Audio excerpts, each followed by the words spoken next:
Well, there's a lot of hobbies that people don't like to talk about, but that's something else. We will not get into that. However, there are hobbies. Really, the hobby tells a heck of a lot about you. And if your hobby is standing among a lot of colored lights with a loud disco playing at full blast, it says a lot about your brain power.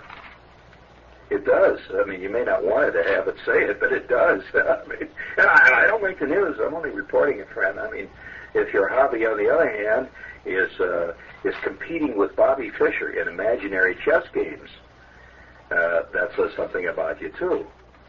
And these are all, well, I don't care what you do, one way or the other. The point is, if you do these things, whatever it is your hobby, and everybody has one, one way or another. It's even if your hobby is just sitting in the corner looking mad, that is a hobby with a lot of people. It really is. Now, for example, here's a guy with a truly 20th century hobby. I mean, is Santa Clara, California. Of course, California is where the 20th century was actually created. Large parts of New York. No, I'm serious. New York is one of the most reactionary parts of the country. New York clings to its old ways harder than any other city in the country. That's one of the reasons we're in such trouble. Yet we cling to the early 20th century ideas, little narrow streets, and we cling to the early 20th century ideas of laissez-faire. Laissez-faire meaning anytime a truck wants to park sideways on 49th Street and block up traffic for 2 hours, he can do it. I mean, that's laissez-faire, triple parking and all. That kind of life was the kind of hullabaloo that was common in London in the early 19th century. Did you know that they had incredible traffic jams in London in the early 19th century? Of course, that was before they had traffic rules. But they had a hell of a lot of guys driving carts and handsome carriages and riding on horses and walking and pushing things.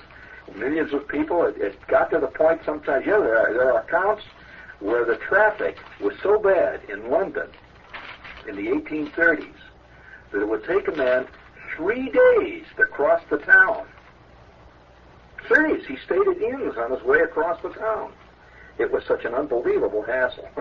You didn't know that, did you? Well, and not only that, the pollution was so bad, and I'm talking about air pollution, not sewage, air pollution. I'm talking about industrial pollution, like air, that there were times when for months on end, a resident of London did not see the sun. That's right. So along came the rules and regulations, you see, and slowly traffic began to unsnarl. And each one was fought as it went, incidentally. Every time they put another regulation in, it was fought tooth and nail by the natives, who considered this an unconscionable infringement on their public and private rights. And so gradually they had to do it, you see, because it was just completely... And then they had a fire. You know what started it? They had a giant fire, and thousands of areas of houses burnt down, and none of the fire trucks could even get there. I mean, they couldn't even get into it. And so at that point, they decided maybe they better have a few rules. And gradually they began to evolve the traffic system we have today. Now, in other parts of the country, are you aware that in other parts of the country they're so far advanced in traffic, they make New York look like medieval Venice, which it closely resembles, by the way. That likes to consider itself the art capital and the thinking capital and the literary capital of the world, but on the other hand, it's also the traffic jam capital of the world, the pothole capital of the world, the cigar butt and the gutter capital of the world, and one thing and another. It takes sometimes to get in and out of this city, it takes, sometimes an hour and a half just to get into the city. I mean, from the mouth of the tunnel. And now, that is unheard of in most of the rest of the parts of the country, where there are vast numbers of cars, too. In fact, more cars than we have today here, because many of the parts of the country don't even have mass transit like we have here. So the laissez-faire attitude in New York is just simply, if a store guy wants to bring in a giant tractor trailer and unload for 3 hours on 36th Street, he does it. That's it. He blocks traffic for miles. He didn't give a damn. That's true laissez-faire. Do you know that in other cities, I'll give you an example. Do you know the one major city in the country does not allow deliveries to stores during the daytime hours? How do you like that? All deliveries are made after 8 o'clock at night. I think it's 8 or 10 o'clock at night, and before 7 in the morning. Can you imagine them doing that in New York? No way.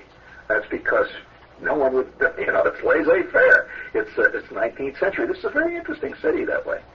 And so the clinging to the past has caused New York to become one of the least efficient cities in the world, unfortunately. Efficient in the sense that if business-wise, for example, many businesses are leaving New York not because of the taxes, but because they can't even get their stuff anymore. It takes 3 days to get a shipment from Fort Lee, New Jersey, which is right across the river, just to get it in here. And so guys are leaving and going to places like Gainesville, where you can get your shipment in 8 minutes. So I don't know. We are living in this medieval place. And it's like a giant warren. And yes, and many of the things that are happening here are the things that happened in the medieval places. For example, do you know that one of the side issues of medievalism was vast urban violence? The footpad was the most common character to be seen on the streets in Renaissance and medieval towns. You didn't know this? Do you think that came along with Mayor Wagner? Are you kidding? Oh no, the footpad was, and in London, the footpad became even a subculture. What do you think Dickens was writing about? Oliver Twist was a classic example of that. Why did they call them footpads? Well, the footpads, they wore padded shoes so that you couldn't tell that they were coming up behind you. That's why many muggers in our time wear tennis shoes and wear sneakers, you see, so you don't hear them coming up, and they can run like hell. Now, the medievalism of our city is fascinating to me. Medieval in the sense that, and by the way, another thing that was medieval was the guilds. Have you noticed this city is practically guilds? What were guilds? Unions. Of course. I always have to translate. The guilds were the unions of the medieval ages, and the cities became actually in the grip of guilds. And sounds familiar, doesn't it, gang? I've heard many a union guy say on the air, without even thinking that people would resent it. He says, "I'll have to close this city down. My union will close the city down unless our demands are met." Wow, that's fascinating. Speaking of robber barons. However, that's in the same. It's in the old tradition, you see. So the medievalism of our city is one of the most fascinating sides of the city, and I don't think anybody's ever written a major piece on that. That our city is one of the last of the cities that clings to old things. It fights, say, for example, slum clearance, because it's considered, somehow it fights knocking down old houses along Hudson Street. We must preserve our past, they say, as if that's something to be preserved. Thousands of rat-infested warrens must be preserved at all costs. So it's caused our city, in the end, and I'm not anti the past, I'm merely saying that it's caused our city to become one vast, decaying, medieval in the sense that, that many of the buildings in this town were built, I'm talking about buildings that people live in, were built around the time of the Civil War. You didn't know that? Well, there's one fire station that I know of downtown in New York here. The firehouse was built. The firehouse, it's a working firehouse, 1861. And it was built as a firehouse in 1861. So that's, and I'm not saying there's anything wrong, but it's unbelievably inefficient in today's world because of a number of reasons. For example, bricks keep falling on guys' heads, for starters. But they have to prop it up. A lot of other problems of that type, and not to mention the cockroach problem. However, the clinging to the past in New York is part, I suppose, of the charm of New York on one hand. On the other hand, it's one of the reasons why New York has become almost impossible to operate. It would be as if you had decided you were going to drive to work every day in a 1918 Willie's Night. A great idea, isn't it? Except for one reason. The Willie's Night of 1918 broke down on an average of every 15 minutes and had to be repaired. In addition to that, the tires on the Willie's Night blew out every 12 and a half miles. And so ultimately, driving to work every day in a Willie's Night would be an impossible problem, unless it was 1918 and everybody else was driving to work in a Willie's Night. So the problem of obsolescence is one of the major problems facing New York City. And I'm talking about physical obsolescence. And it clings to old-style politics, too, which are ethnic-oriented. In other words, instead of being city-oriented, they're ethnic-oriented. So you have this group wants this group wants that, and this group wants that, and ultimately no group gets anything. It winds up canceling itself out. And this is another old-style idea. Back years and years ago, 100 years ago, maybe 50 years ago, every city was that way. So the Irish vote was important in Chicago, or the Polish vote was important here and there. But it's only in New York where that's remained a really big operating entity.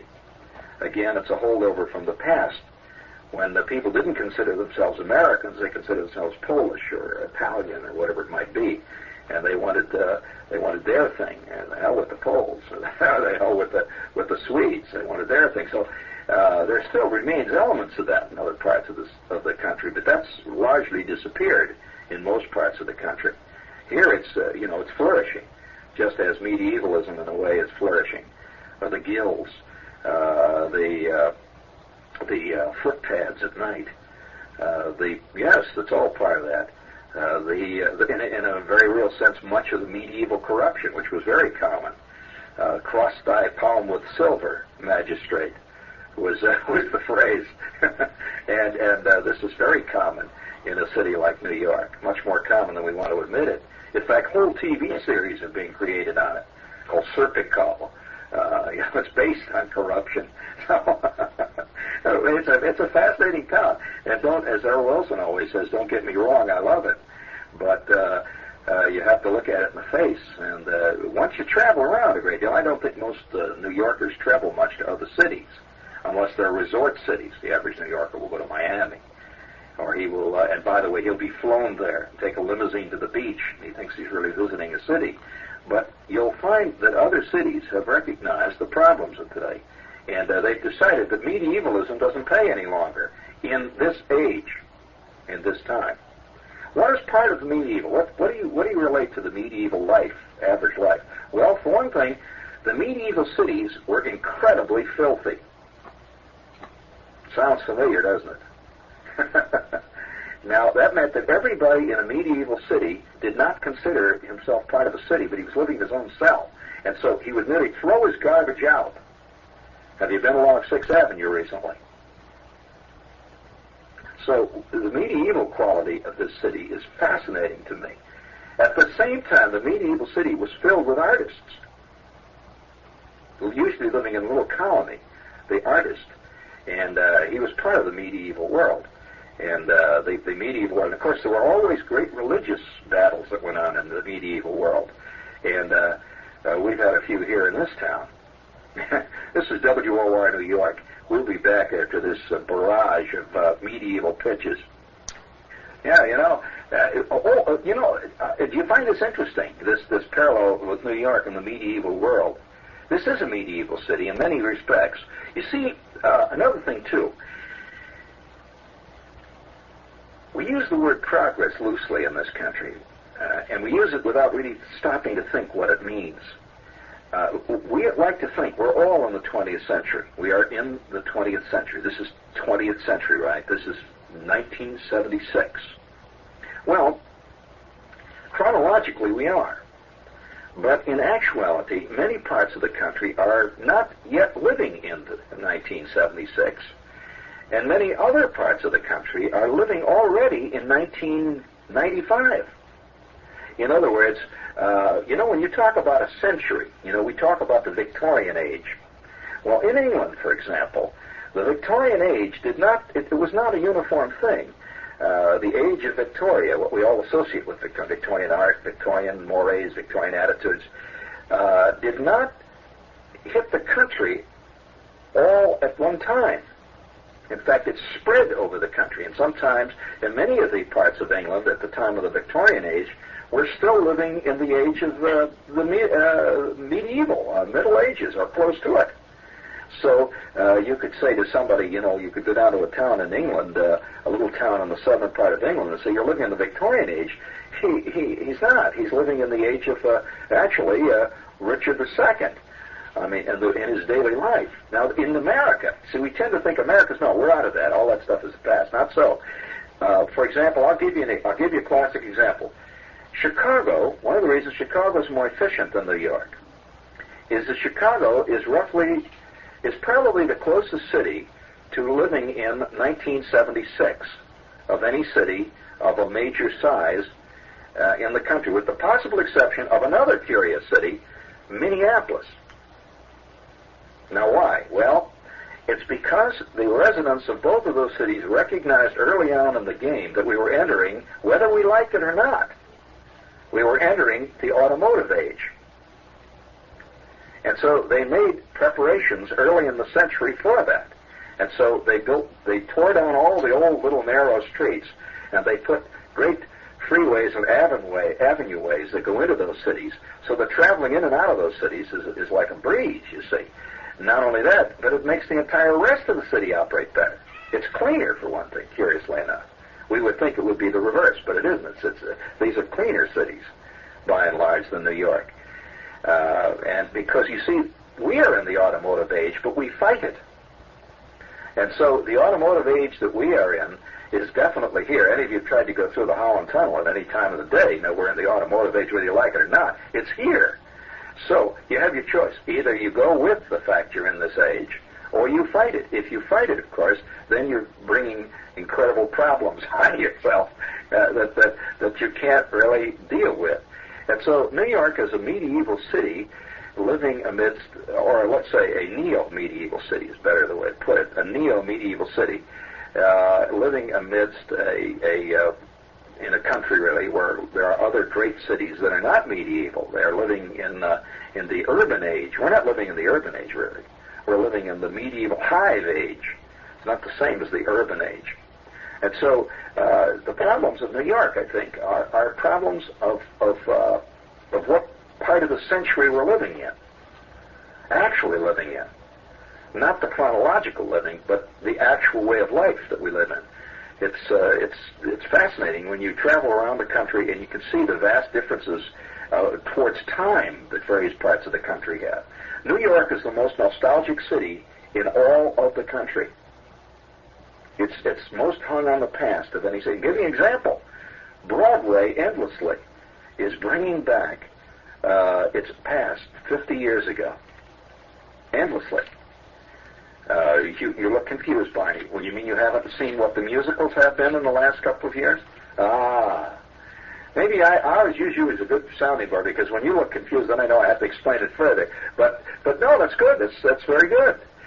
Seriously, though, that much about, look, they're bringing back Cat on a Hot Tin Rules. That's 25. That's a quarter of a century ago. They're bringing back Virginia Woolf, which is the mid-50s. That's 20 years ago. They're bringing all this stuff. See, but it doesn't matter. You can bring specifics out. But it's been a whole wave going all the way back to the 1920s musicals that were a big deal here in this country, not in this country, in New York, about 2 seasons ago. But there are hundreds of them. Now, if the rest of the country were to do this, we would consider that old-fashioned and out of date. In New York, we consider it commercial nostalgia. We don't think of ourselves as out of date. Now take this mess of Times Square. What's that? Oh, Hell's a Poppin'. That was not Jerry Lewis. Oh, Jerry Lewis is going to do Hell's a Poppin'? Well, okay. So that's a classic example. That's a contemporary example of reaching back constantly to the past, always. And it's this city that is primarily involved in that. You hear people, for example, on the radio being interviewed here in this town, endlessly talking about World War II. I hear that endlessly discussing World War II, and that's 35 years ago. You hear, and that's a third of a century ago, and it's still a living thing with many people here. And so, and I'm not, arguing any philosophical reason for or against this, but the fact that what it ultimately results in is a city really that thinks like a city of 1941 thought, roughly, and it fights the changes that have come about in the world since 1941. Well, look at, we're the only city now, we're dead set against the SST coming in as a classic example. Ultimately, New York will manage, I think, to finally isolate itself from the entire rest of the country. I think this is what a secret drive we have in our city to do it. And an example, it's getting more and more difficult for a person, say, to drive in from New Jersey or Connecticut. Great barriers are being erected until ultimately it's going to cost you $20 maybe to drive in from Connecticut. In short, we're setting up a kind of medieval wall around us. Now, that was one of the examples of the medieval city. A very important part of the medieval city was the walled part. They walled themselves off from the rest of the world because they felt that the rest of the world was filled with endless dangers and evils and terrible things and flying creatures. One of the things they believed in flying creatures, by the way. And yes, and so they put walls around their city. Now we're putting walls, and incidentally, had you asked a medieval person of that time, he would not have thought there was anything dumb and wrong in this. He would have considered this because he's attempting to protect himself from the howling wilderness out there, the evils out there. And they put this big wall around their city. And we're doing it in our own way. We're walling ourselves off in one thing, philosophically a lot. You drive around the country. You even hear in this city, for example, this is the only city where radio stations, are very popular ones too, will play endlessly all day long music of the 40s. You hear that nowhere else in the country. Oh, it's an absolute truth. I'm not in the business, buddy. I know. It's absolutely true. You drive in, the closer you get to New York, the more you hear Frank Sinatra and Ella Fitzgerald out of the 40s. You know you're coming to the Big Apple. And because you sort of find yourself slipping back in time. The roads get narrower. Until finally you're in these little narrow streets that are medieval streets. It's like your life consists of going across town endlessly on 38th Street, which, any 12-year-old kid can spit across. And so, another thing that was very evident in the medieval city, of course, was the aristocratic part of it, too. The medieval cities were always complete with a small enclave of the ruling class, very, very, very isolated from the rest, living in elegant splendor, and protected by police night and day, which protected their world. And they lived in an enclave, very much like New York does, has this elegant Upper East Side, which is, by the way, patrolled usually by private patrolmen and private police, and which protect them from the rest of the howling wilderness of the medieval city they live in. And so it's fascinating to see us developing these walls, where we're creating walls. Another side of the medieval city, it was a city in a country in itself. It was a country. In other words, the city-state, what I'm getting at. Yes. So if you were a Venetian, you were very different, say, from a Roman or a Milanese, and you often warred against them. How many newscasts have you heard recently where New York is philosophically declaring war on the rest of the country? Oh, constantly. And you travel around the rest of the country, you don't hear that. You don't hear great tirades on the TV or radio and say, we'll just take St. Paul, for example, how the rest of the country is out to sink St. Paul. and how the rest of the country is militated against Minneapolis. But we feel that way because of our medieval walls, our chauvinism, our inbred quality, our sense of danger, which comes from our own footpads, and so in the end, we, like several other cities in the world, and there are several others, we're not the only one, have resisted the 20th century. And ultimately, you know what happens to city-states? Well, it's a sad thing that at one time Venice was the center of the world in Italy, in that whole world, and it isolated itself so completely that ultimately it just drifted off, in a sense, philosophically, out to sea by itself, and now it's just a museum. Yep, that's right. And I think that all the vast movements of businesses from this city and people leaving the city and attitudes of particularly the young people are the ones that are leaving in great droves to go to places like Colorado, places their grandfathers would never consider going to, and their uncles and their cousins, their fathers would never even consider, just maybe a vacation, but just hurrying through. But today there are vast numbers that are fleeing the city, and this has very important connotations for the future. That ultimately, I suspect, our city, New York, I think it began already in the early 20th century to lose its power as the intellectual center of America. Let's face it, the number one art form of our time is the movies. Well, where are they? Well, that began the early 20th century, you say. Did you know that it began here? That's right. But it fled here quickly for a number of reasons, economic and otherwise. And so ultimately, our city is being slowly isolated from the mainstreams of what is going on. That's why in this town, old forms are still important. People still talk about harpsichord playing. People still get all excited over the publishing of a book of poems, for example, which is all part of another time, another literary time. And not that I'm against these things, I'm just saying that they're not part of the time much that we live in. And so as the rest of the country moves on, I think you'll find the city will become ultimately the way Venice was. I'm talking about in 100 years, of course. But ultimately the city will there are people still living in Venice, You understand that they go to work every morning in Venice too. But as a cultural force, Venice does not really have much clout. If you want to visit the past, you can visit Venice, and it's beautiful. I mean, I've been there. But if you decide you're going to open up a McDonald's, you're in trouble. It's just not part of the culture and the time. They're out of the past, really.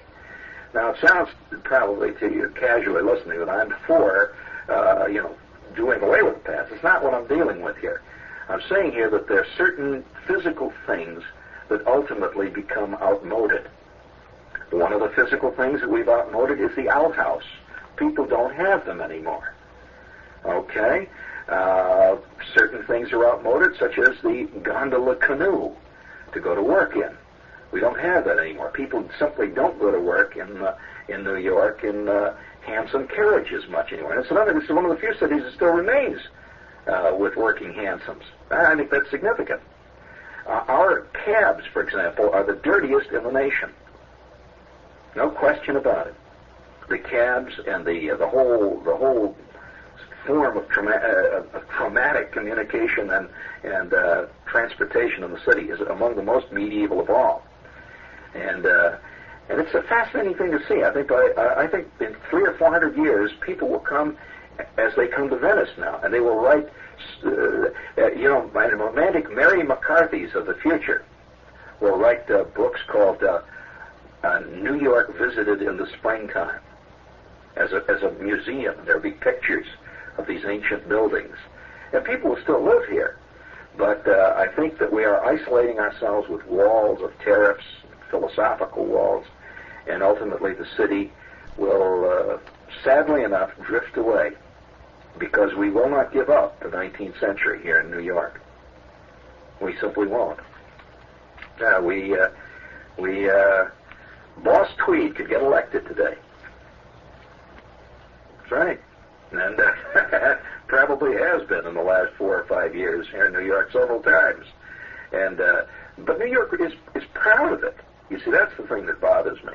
New York is proud of the fact that it has little narrow streets that you can't drive on.